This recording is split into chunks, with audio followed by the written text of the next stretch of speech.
গাছ ভর্তি চাল কুমড়ো হয়েছে, গাছের ভেতরে ভেতরে লুকিয়ে আছে, কোথায় আছে জানি না। এই যে দুটো চাল কুমড়ো পেরে নিয়েছি আমরা।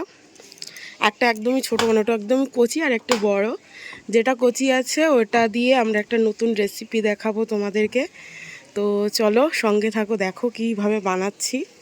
আর এই দেখো সেই বিখ্যাত লাউ, মানে অসাধারণ এই রেসিপি। আমার মা কী করতো, এই মানে এই ছোট ছোট চাল কুমড়োগুলো দিয়ে এক ধরনের রেসিপি বানাতো, আর খেতে খুব ভালো লাগতো। তো সেই রেসিপিটাই তোমাদেরকে আজকে দেখাবো। আর এই চাল কুমড়োটা দেখছো, এটা অন্যদিন একটা রেসিপি তোমাদেরকে দেখাবো। তো চলো, এই যে সেই চাল কুমড়োটা, আজকে সেই চাল কুমড়োর রেসিপি হবে। দুদিন ফ্রিজে রেখে দিয়েছিলাম, সময় পাইনি। তো দেখো এই যে ফুলটাও কিন্তু এখনও পর্যন্ত পড়েনি, আমি টান মারলাম তাই খুলে গেছে। তো এই চাল কুমড়োরই একটা নতুন রেসিপি করবো, অনেকেই খাওনি।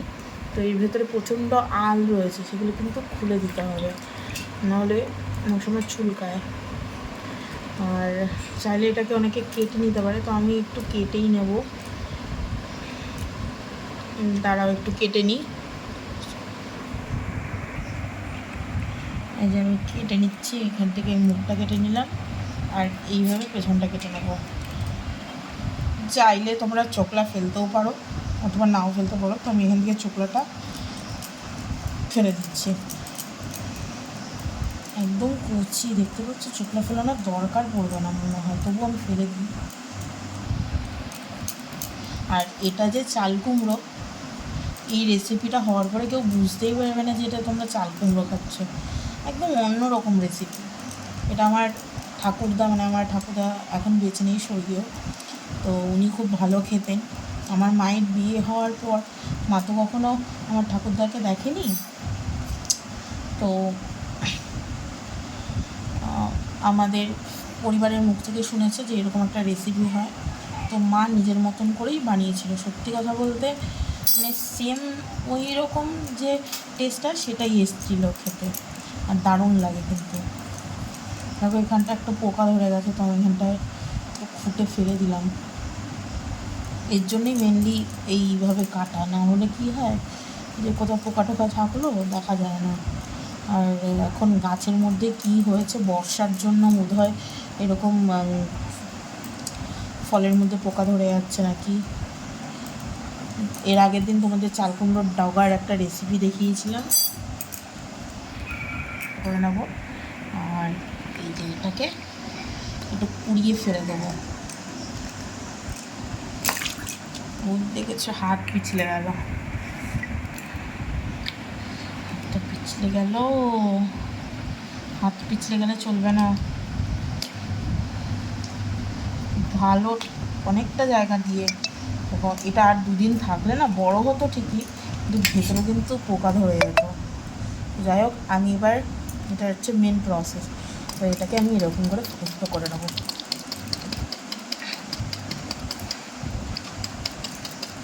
এটা অনেকেই জানে না যে কী করছে, বুঝতে পারবে না, কিন্তু এটা কিন্তু এইভাবেই করে।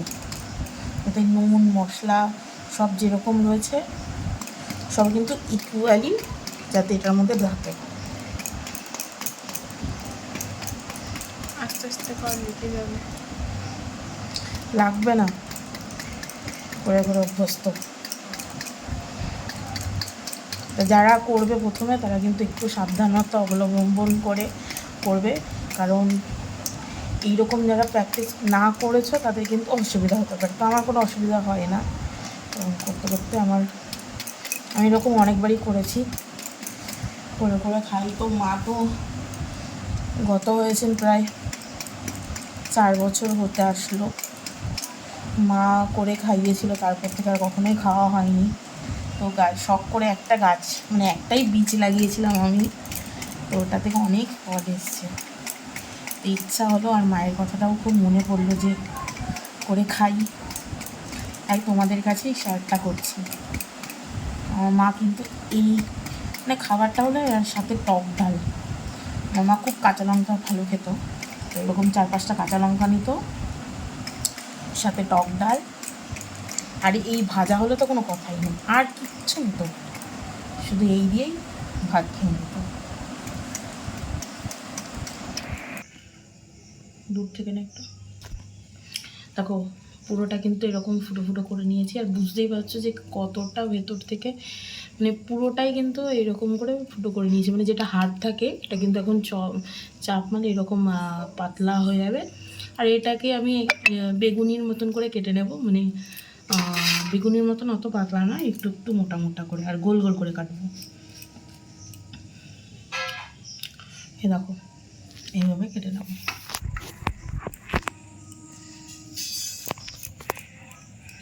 এই যে, তো যারা চাল কুমড়ো খেতে পছন্দ করে না তারা একবার এইভাবে চাল কুমড়ো ট্রাই করে দেখবে, তোমাদের খুব ভালো লাগবে খেতে।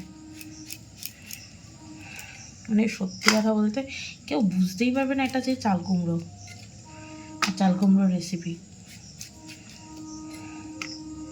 অসাধারণ লাগে। খুব পাতলা পাতলা করে কেটে নিচ্ছি, পাতলা নয় মানে মিডিয়াম।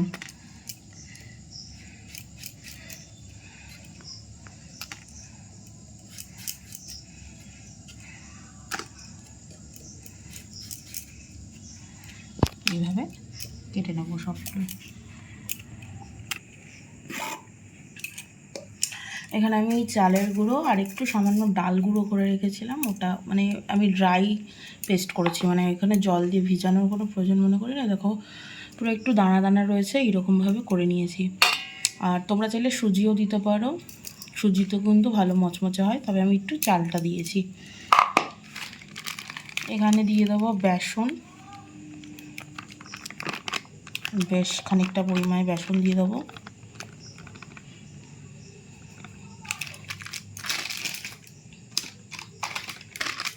দিয়ে দেবো শুকনো লঙ্কার গুঁড়ো, যেরকম ঝাল পছন্দ করো সেরকম দেবে। এবার দেবো জিরের গুঁড়ো 1 চামচের মতো, হলুদ গুঁড়ো দিয়ে দিচ্ছি,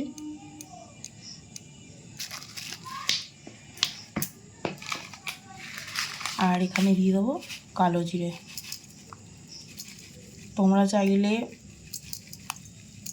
এখানে কিন্তু কাঁচা লঙ্কাও দিতে পারো, আমি শুকনো লঙ্কার গুঁড়ো দিয়েছি বলে আর কাঁচা লঙ্কা দিচ্ছি না।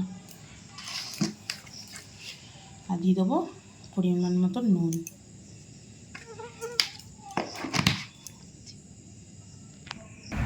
দিয়ে দেবো বেশ খানিকটা পরিমাণে চিনি, দিয়ে এটাকে মিক্স করে নেব। মিক্স করে নেওয়ার পরে অল্প অল্প জল দিয়ে আমি এটাকে ব্যাটার তৈরি করে নেবো। মানে বেশি পাতলা করবো না, হালকা একটু ঠিক থাকবে, মানে একটু ঘনত্ব থাকবে। দিয়ে ওটা উপর দিয়ে মাখিয়ে মাখিয়ে আমরা এটা তেলে এপিট ওপিট করে কড়া করে ভেজে নেবো। আর সত্যি কথা বলতে এত ভালো লাগে খেতে, আর তোমরা বিশ্বাসই করতে পারবে না এটা যে চাল কুমড়োর মানে কোনো রেসিপি। তোমরা নিজেদের মতন করে এটার নাম দিয়ে দিতে পারো, তো আমি এটার কোনো নাম জানি না। আমার মা এটাকে বলতে হচ্ছে চাল কুমড়ো চাল পিটালি, এবার আদৌ কি নাম এটার আমি জানি না সত্যি কথা বলতে। চাল দিয়ে তৈরি করা হয়, চালের গুঁড়ো দিয়ে, তো ওর জন্য আমার মা বলতো যে চাল পিটালি।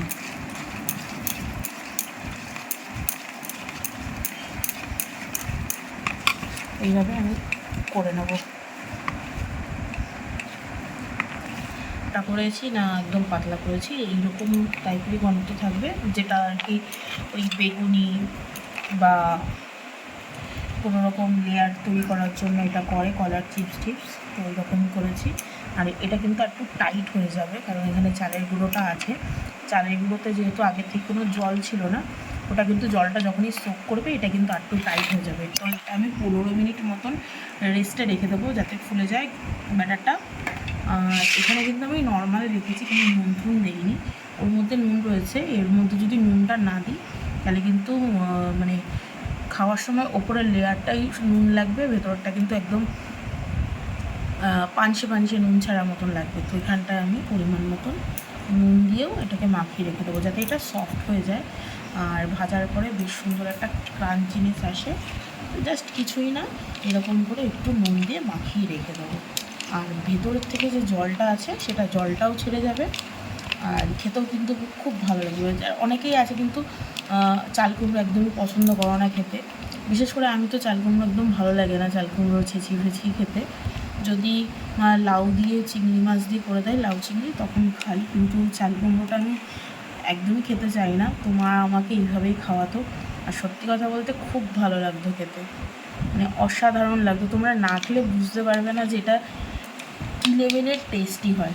তো সবাইকে বলবো বাড়িতে প্লিজ একবার কুচি এরকম চাল কুমড়ো যদি থাকে তোমাদের বাড়িতে, তবে অবশ্য বানিয়ে খাও। এটা থাকুক 10 মিনিট মতন, তারপরে তোমাদেরকে আমি দেখাচ্ছি।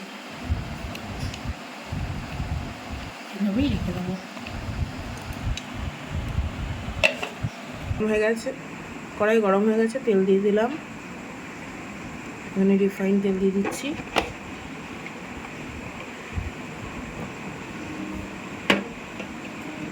এইগুলো আমি এরকম করে যেগুলো করে নিয়েছি এগুলো কিছু কিছু ডিপ করে নেব।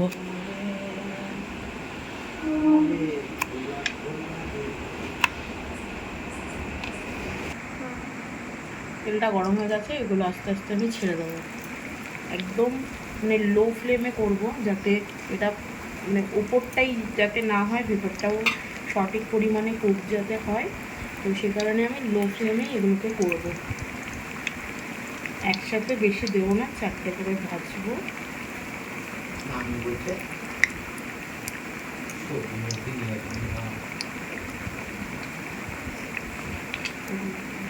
উল্টে দিয়েছি, সেটা দেখা যাবে কিন্তু আমাদেরকে। দেখো ওরকম হালকা হাতে করতে হবে, যাতে ভেতরটাও কিন্তু সেদ্ধ হয়ে যায় আর ভালোভাবে ভাজা হয়ে যায়, ওপরটাও আর ভেতরটাও। লাল লাল করে ভাজা হয়ে গেছে, এবার আমি নামিয়ে দেবো।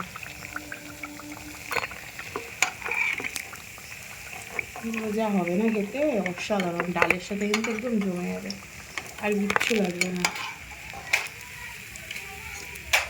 এইভাবে আমি সবকটা ভেজে নেবো।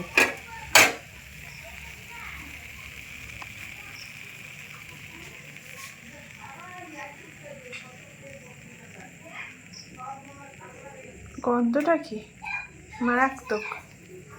খেয়ে দেখো একটা কেমন হয়েছে। ভাতের সাথে ভালো লাগবে খেতে, মুড়ি মাখার সাথেও ভালো লাগবে। দেখো আমাদের কিন্তু এই চাল কুমড়োর চাল পিঠালি একদম রেডি, আর এটা গরম ভাতে খাওয়ার জন্য একদম উপযুক্ত। তবে আমি ভাজতে ভাজতে 4টে খেয়ে নিয়েছি, আরও অনেকে খেয়ে নিয়েছে, তো সে কারণে কম হয়ে গেছে। অনেকগুলো ছিল, অনেকগুলো ভাজা হয়েছে, সবাই মিলে খেয়েছি। এবার এগুলো হচ্ছে ভাত দিয়ে খাওয়াবে, তো একটা খেয়ে দেখাবে যে কেমন হয়েছে। দেখো কতটা ক্রাঞ্চি হয়েছে, মানে ভেতরে নরম জুসি আর ওপরে একদম কড়কড়ে।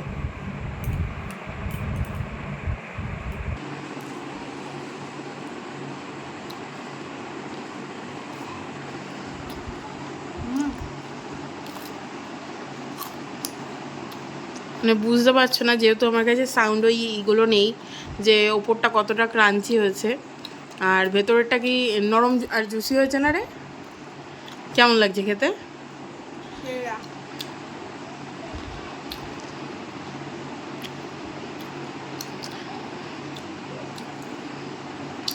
অনেকগুলো খেয়ে নিয়েছে ও। তো যাই হোক, তোমাদের যদি রেসিপিটা ভালো লাগে তাহলে অবশ্যই একবার বাড়িতে করে খেয়ে দেখো যে কেমন লাগছে। আর যদি এর ভিডিওটা ভালো লেগে থাকে তাহলে অবশ্যই লাইক কমেন্ট শেয়ার আর একটা সাবস্ক্রাইব করে দিও। ততক্ষণের জন্য টাটা, থ্যাংক ইউ, কিপ ওয়াচিং।